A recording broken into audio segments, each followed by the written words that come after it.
Ladies and gentlemen, let's talk about something difficult but absolutely essential: narcissism. If you've encountered a true narcissist, you've likely found yourself trapped in a psychological game of smoke and mirrors. You might think that calling them out will set things straight, that if you just expose their manipulations, everything will fall into place. But that's not how this works. That's not how the world works. And more importantly, that's not what scripture or wisdom teach us to do.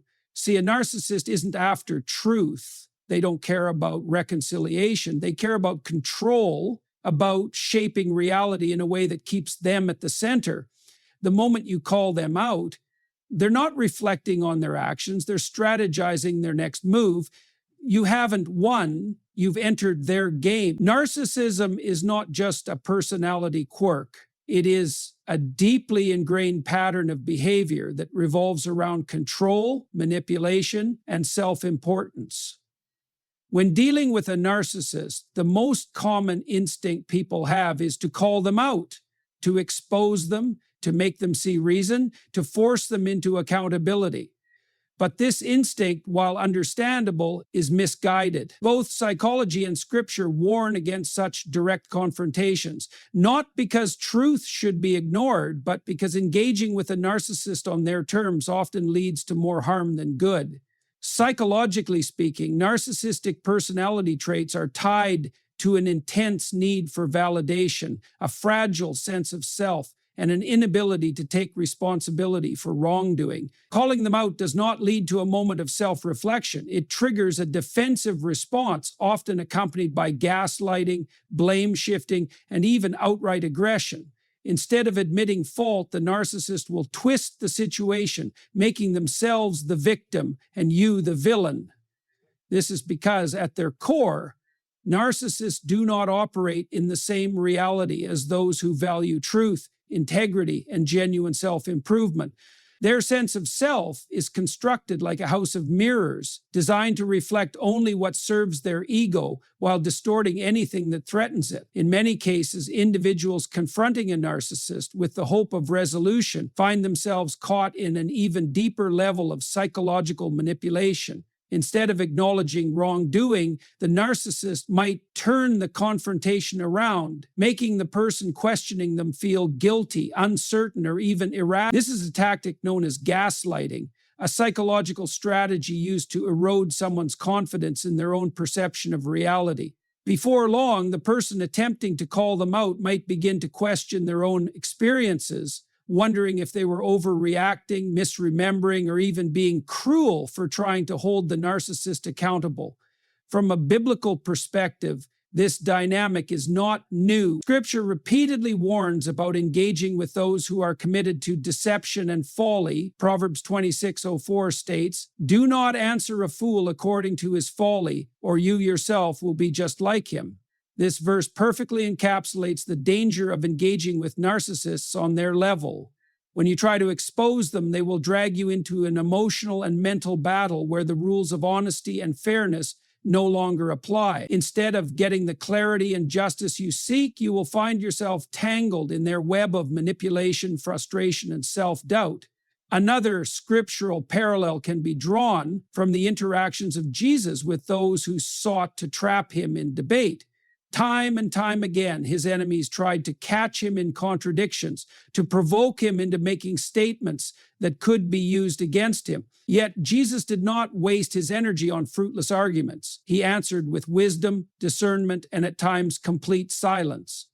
One of the most striking examples of this is his interaction with Pontius Pilate before his crucifixion.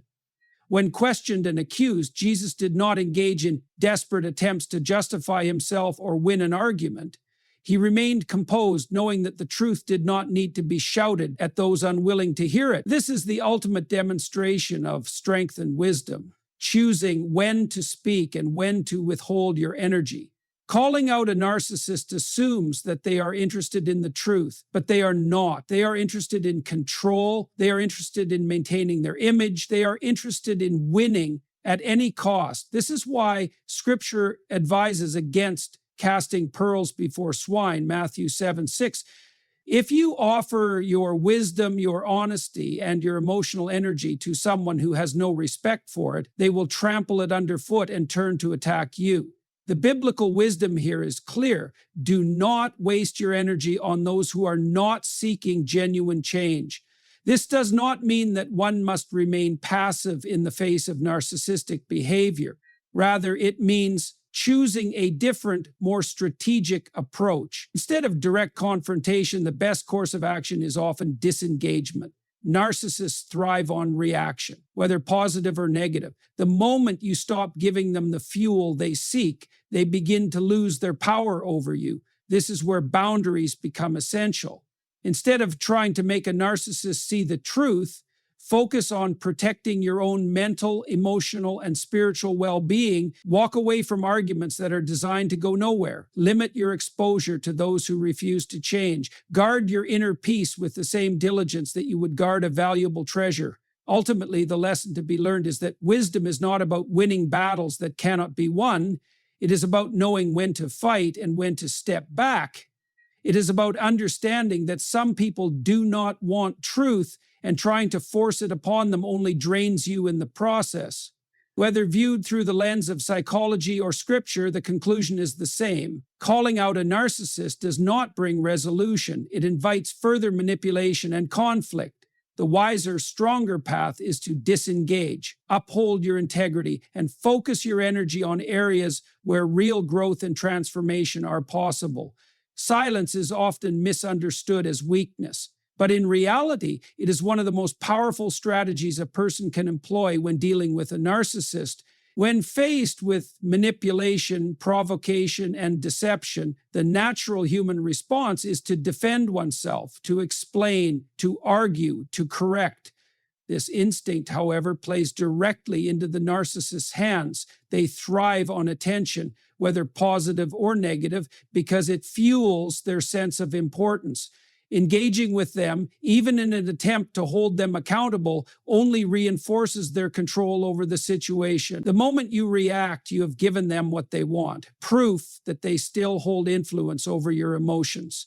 Strategic silence is not about passivity or avoidance. It is about control. It is the deliberate choice to deny the narcissist the reaction they seek. Every time you respond to their baiting, you validate their tactics. But when you withhold your energy, when you refuse to play their game, you shift the power dynamic. They rely on conflict and chaos to maintain their dominance. By refusing to participate, you force them to face a void they cannot stand, irrelevance. Psychologically, narcissists have a fragile sense of self that requires constant reinforcement. When they provoke someone into an emotional reaction, anger, defensiveness, tears, it reassures them that they still hold power. The moment you deny them that power, they experience something they fear deeply, a loss of control. They may lash out, escalate their tactics, or try to manipulate others into engaging with them on their behalf. But if you remain steadfast, if you hold your ground in silence, you create a boundary that they cannot cross. In everyday interactions, this means refusing to justify yourself when accused of something untrue. It means not responding to passive-aggressive comments designed to provoke you. It means walking away from arguments that are meant to entangle you in emotional turmoil. Silence in these moments is not an act of surrender. It is an assertion of strength. It is the refusal to be drawn into a battle that has no winner. Scripture reinforces this wisdom repeatedly. Proverbs 17:28 states, "Even fools are thought wise if they keep silent, and discerning if they hold their tongues." This verse highlights the power of restraint. There are times when speaking only fuels the fire. When engaging with someone who twists words and distorts reality serves no purpose. Jesus himself demonstrated this principle when he stood before his accusers. He did not argue, plead, or attempt to convince those who had already made up their minds. He remained silent, fully in control of himself and his truth. Strategic silence also protects one's peace. Engaging with a narcissist is mentally and emotionally exhausting. They will twist reality, shift blame, and wear you down until you begin to question your own perspective. By choosing silence, you preserve your clarity. You refuse to let their chaos invade your mind. You maintain your focus on what truly matters: your purpose, your growth, your well-being. Some may argue that silence allows the narcissist to win, but this is a misunderstanding of what true victory looks like. Winning is not about proving them wrong or forcing them to acknowledge the truth. A narcissist will never willingly admit fault or accept responsibility. Victory is reclaiming your power, your peace, and your sense of self. It is refusing to be emotionally manipulated. It is walking away with your dignity intact while they scramble to regain the control they lost. In practical terms, this can be applied in many ways. If a narcissist in your life continually provokes you, stop explaining yourself. If they seek to draw you into an argument, refuse to engage. If they attempt to play the victim, to manipulate your emotions, do not respond with guilt. The less attention and energy you give them, the less influence they have over you. Over time, they will either escalate in desperation or move on to another target. Either way, you will have freed yourself from their grip. It is important to remember that silence does not mean tolerating abuse. It does not mean allowing someone to walk over you or accepting toxic behavior. It means choosing your battles wisely. It means recognizing when words will serve no purpose and when the strongest response is no response at all. It is about holding your peace so that you are not constantly drained by a fight that cannot be won. There is a profound difference between silence born of fear and silence born of wisdom. Fearful silence is submission. Wise silence is control. It is the ability to choose when to engage and when to step back. It is the strength to let go of the need to be understood by someone who has no intention of understanding. The world tells us that we must always speak up, always defend ourselves, always prove our point. But wisdom tells us that there is a time to speak and a time to be silent. Ecclesiastes 3:7 reminds us a time to tear and a time to mend, a time to be silent and a time to speak. Knowing the difference is key. When dealing with a narcissist, the most powerful thing you can do is to deny them what they seek most: your reaction. Let them argue with themselves. Let them twist their narratives in an empty room. Let them feel the weight of their own emptiness. In the end, silence speaks louder than any argument ever could. Your integrity is one of the most valuable things you possess, and it must be protected at all costs. When dealing with a narcissist, the temptation to expose them, to make them see the error of their ways, or to force them into accountability can be overwhelming. But engaging with them in this way is often a losing battle, one that drains you emotionally, mentally, and spiritually. A narcissist's greatest weapon is their ability to manipulate perception, to twist reality in such a way that even the most rational person begins to question themselves. If you are not careful, this psychological warfare can erode your own sense of identity, dragging you into the same chaos they thrive in. Guarding your spirit and integrity in the face of narcissistic manipulation means maintaining a strong sense of self. It means refusing to let their distorted reality redefine who you are. One of the key ways a narcissist maintains control over others is by forcing them into a defensive position. They provoke, they accuse, they gaslight, and they distort facts, all with the goal of keeping you emotionally off balance. The moment you react in anger or frustration, they have won. They have pulled you into their battlefield where truth and reason do not matter, only control does. Instead of playing their game, you must stand firm in your own truth. This requires emotional discipline. It requires resisting the urge to explain yourself to someone who does not actually care about understanding you. It means not allowing their false narratives to dictate how you see yourself. When a narcissist tries to paint you as the villain, the fool, or the problem, you must remind yourself that their perception does not define reality. Truth is not determined by how loudly someone insists on their version of events. It is determined by what actually is, and if you stay anchored in that truth, they cannot shake you. This principle is reflected throughout Scripture. Proverbs 4:23 states, "Above all else, guard your heart, for everything you do flows from it. This is not just a metaphor for protecting your emotions. It is a command to protect your inner world from corruption, from deception, from being polluted by the toxic influences around you. A narcissist seeks to plant seeds of doubt, guilt, and self-blame into the minds of those they manipulate. If you allow their words and actions to take root, they will begin to shape your perception of yourself. Guarding your heart means refusing to let their falsehoods define your reality. One of the most dangerous traps that people fall into when dealing with a narcissist is the belief that they can change them. The idea that if only you say the right words or explain things in the right way, the narcissist will suddenly have an epiphany and change their ways is a fantasy. The truth is, narcissists are not interested in genuine self-reflection. They are not seeking truth. They are seeking control. They may momentarily act as if they are listening, as if they are considering your words, but this is usually a tactic to keep you engaged, to keep you emotionally invested in them. If they can convince you that change is possible, then they can keep you in their orbit, always hoping for a breakthrough that will never come. Walking away from this illusion is one of the most important ways to protect your integrity. It means accepting that your responsibility is not to fix the narcissist, but to preserve your own sense of self. You do not owe them endless patience. You do not owe them the benefit of the doubt when they have consistently shown who they are. You do not owe them your emotional energy. What you owe is to yourself, to remain true to your values, to maintain your peace, and to live in alignment with your principles. Jesus himself demonstrated this when dealing with those who sought to trap him in their games. Time and time again, religious leaders attempted to twist his words, to provoke him into a reaction, to manipulate him into self-incrimination. But he never took the bait. He never allowed their schemes to dictate his actions. Instead, he remained unwavering in his truth, often refusing to engage in their arguments altogether. This is the model to follow. Do not waste your time trying to make a narcissist see reason. Do not lower yourself to their level by reacting out of emotion. Instead, hold fast to your values and let your actions, not your words, demonstrate your strength.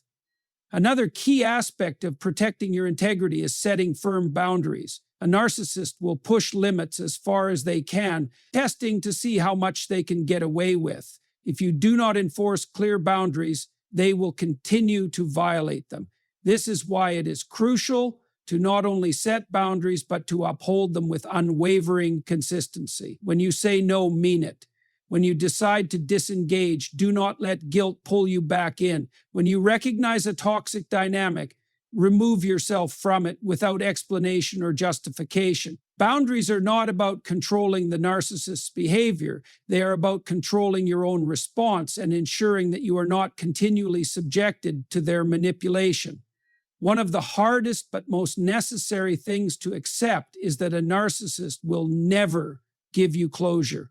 They will never admit their wrongdoing, and they will never offer a sincere apology. Waiting for them to do so only keeps you trapped in their cycle. True closure comes not from them, but from within, from making peace with the fact that you will never get the justice, the recognition, or the validation that you may long for, and that is okay. Because real strength is not found in getting the narcissist to acknowledge their actions. It is found in your ability to walk away with your integrity intact.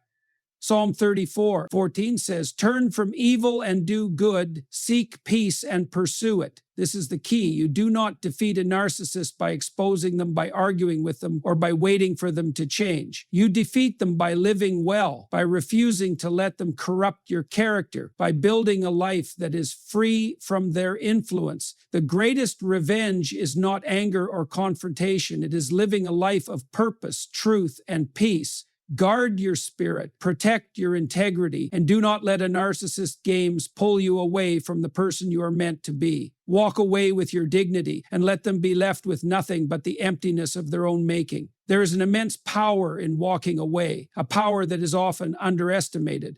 When dealing with a narcissist, many people believe that standing their ground means engaging in battle, proving a point, or exposing the truth. But the greatest form of strength is found in the ability to walk away without looking back. This is not an act of weakness, it is an act of wisdom.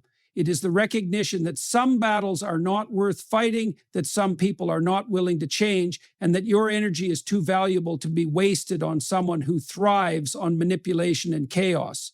A narcissist's power lies in their ability to keep you emotionally entangled.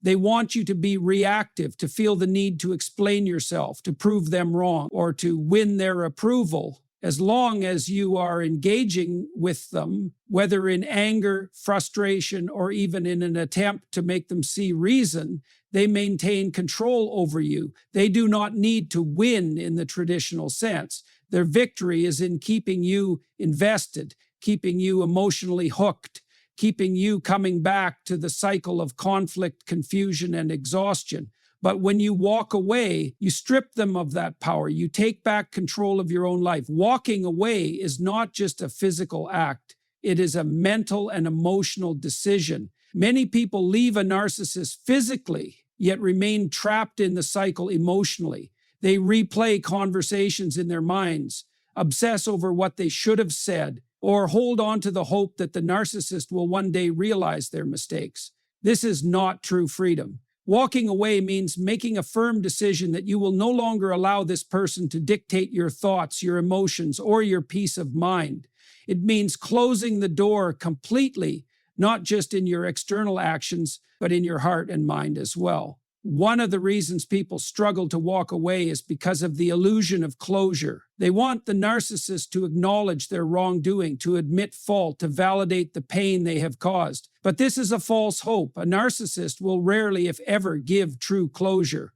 They may offer half-hearted apologies, but these are usually strategic, designed to pull you back in, to keep you emotionally engaged.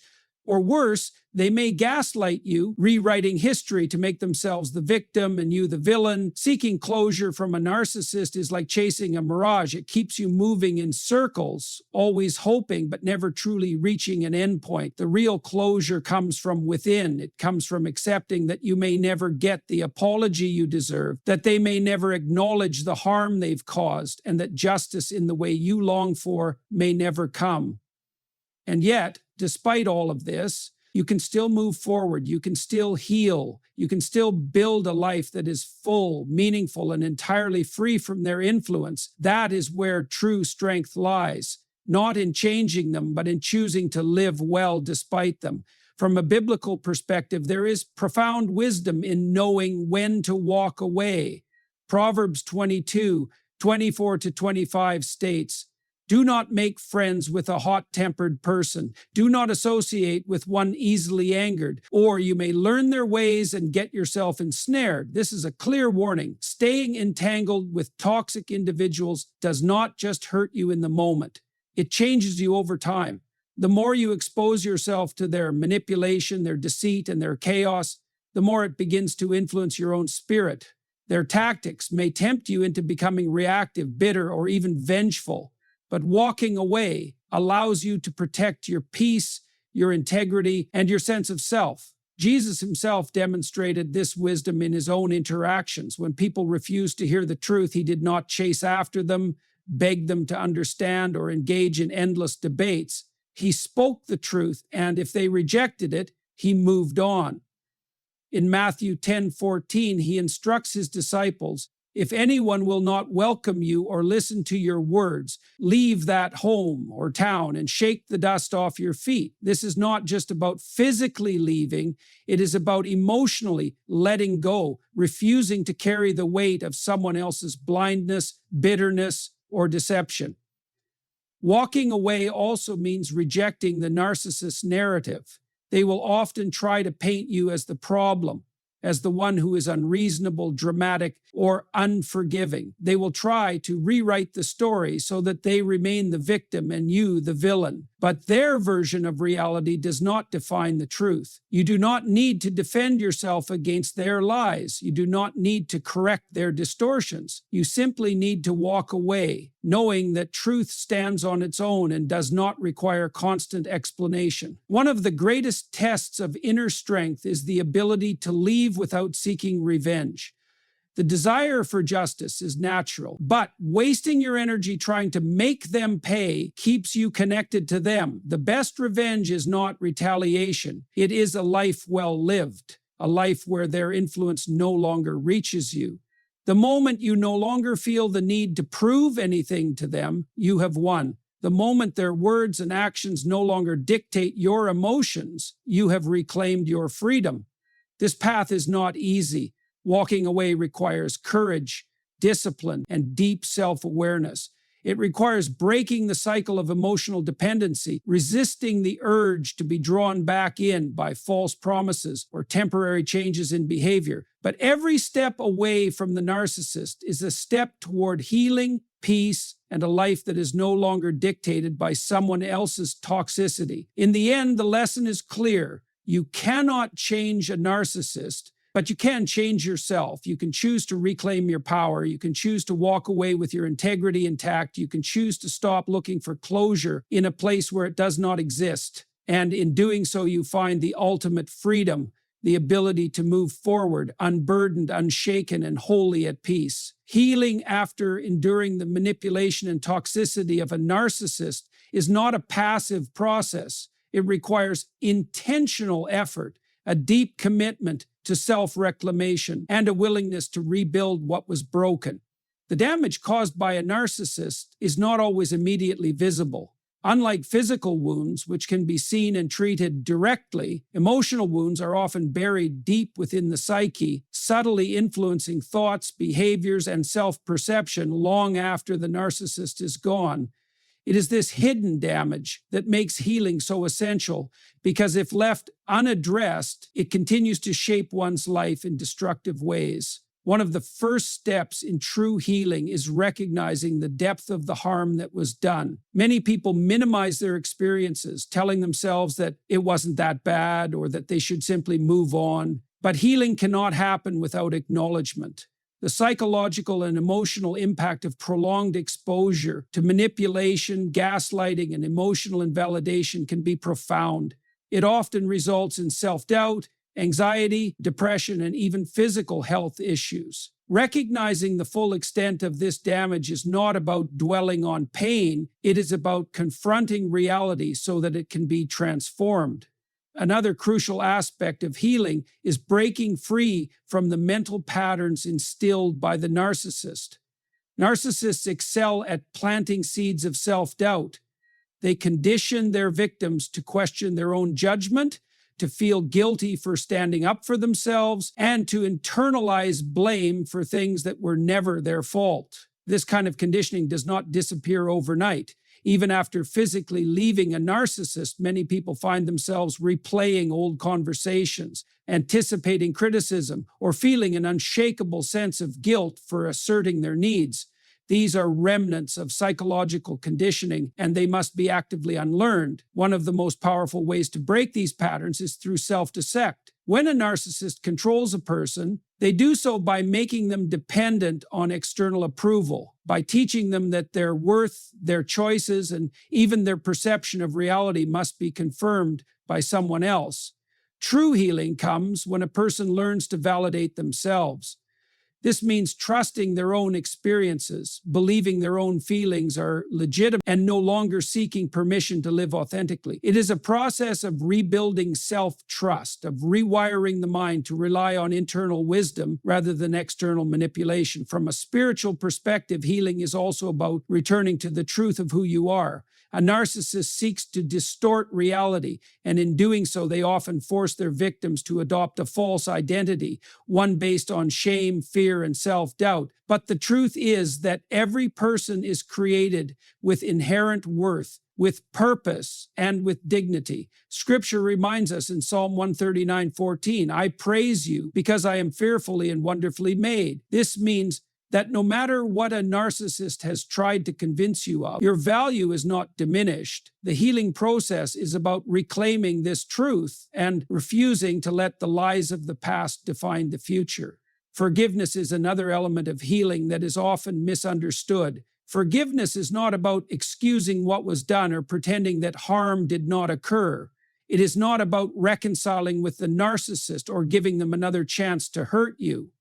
True forgiveness is about releasing the emotional hold that the experience has over you. It is about refusing to carry the bitterness and anger that keep you emotionally tied to the person who wronged you. When Jesus spoke of forgiveness, he was not suggesting that we allow harm to continue. Rather, he was showing a path to freedom. Holding on to resentment only prolongs the connection to the narcissist, keeping their influence alive in your mind. Letting go does not mean forgetting. It means refusing to let their actions dictate your emotions any longer. Setting boundaries is another vital part of healing. Many people who have dealt with a narcissist struggle with boundaries because they were conditioned to put the narcissist's needs above their own. They were taught that saying no was selfish, that standing up for themselves was wrong, or that their value was dependent on how much they gave. Healing requires unlearning these toxic beliefs and recognizing that boundaries are not only necessary, but essential for a healthy life. A boundary is not a punishment. It is an act of self-respect. It is the firm decision that you will no longer tolerate manipulation, disrespect, or abuse. This applies not only to the narcissist, but to all areas of life. Learning to set boundaries is an act of self-empowerment, one that reinforces a newfound sense of personal authority. Another significant part of the healing journey is rebuilding trust in relationships. After dealing with a narcissist, many people develop a deep fear of being hurt again. They may isolate themselves, avoid vulnerability, or assume that everyone has hidden motives. While self-protection is understandable, true healing involves learning to trust again, not blindly, but wisely. Not everyone is a narcissist, and not everyone is out to harm you. Part of moving forward is discerning between those who are toxic and those who are truly supportive. It means surrounding yourself with people who uplift you, who respect your boundaries, and who do not require you to diminish yourself in order to be accepted. Healing also requires patience. Many people become frustrated when they do not feel over it as quickly as they expected. But healing is not a linear process. Some days will feel like progress, while others may bring back old pain. This is normal. It does not mean failure. It does not mean weakness. It simply means that the process is unfolding in its own time. Healing is about consistency, about continuing to choose yourself, even on the days when it feels difficult. Perhaps the most beautiful part of healing is the transformation that takes place along the way. While dealing with a narcissist can be deeply painful, it can also lead to profound growth. Those who heal often emerge stronger, wiser, and more self-aware than ever before. They develop an unshakable sense of self, a deep understanding of boundaries, and an ability to navigate relationships with clarity. What was meant to break them instead becomes the foundation for a life of greater purpose and authenticity. Isaiah 61:3 speaks of how God gives a crown of beauty instead of ashes, the oil of joy instead of mourning, and a garment of praise instead of a spirit of despair. This is the essence of true healing. It is not just about surviving what happened, but about stepping into something greater. It is about transforming pain into wisdom, brokenness into strength, and loss into new beginnings. Healing after a narcissist is not just about leaving the past behind. It is about stepping into the fullness of who you were always meant to be. It is about reclaiming your life, your purpose, and your sense of self. And in doing so, you not only free yourself from their grip, but you also step into a future that is defined not by what was done to you, but by who you choose to become. The path of dealing with a narcissist is one fraught with pain, confusion, and deep emotional wounds. But true strength is not found in fighting their battles, nor in trying to expose their nature to the world. Instead, it is found in wisdom. Wisdom to recognize the futility of engagement, wisdom to walk away without seeking closure, wisdom to protect one's own peace, and wisdom to heal fully and intentionally. God does not call us to fix the unfixable. He does not ask us to remain entangled with those who refuse to see truth. Instead, he calls us to be discerning, to set boundaries, and to trust in him for justice. The narcissist seeks control, But the greatest form of resistance is to deny them that power by refusing to play their game. There is no victory in confrontation, only in reclaiming your own mind, your own emotions, and your own life. Walking away is not weakness, it is courage. It is the decision to protect what is sacred, your heart, your dignity, your purpose. And healing is not just about escaping their influence. It is about stepping into the fullness of who you were always meant to be. It is about rediscovering your worth, realigning with truth, and moving forward with strength and clarity. In the end, the most powerful thing you can do is not to fight them, not to call them out, not to seek validation from them, but to live well, to heal deeply, and to rise above their reach. Because when you do that, they no longer hold any power over you, and that is the ultimate freedom.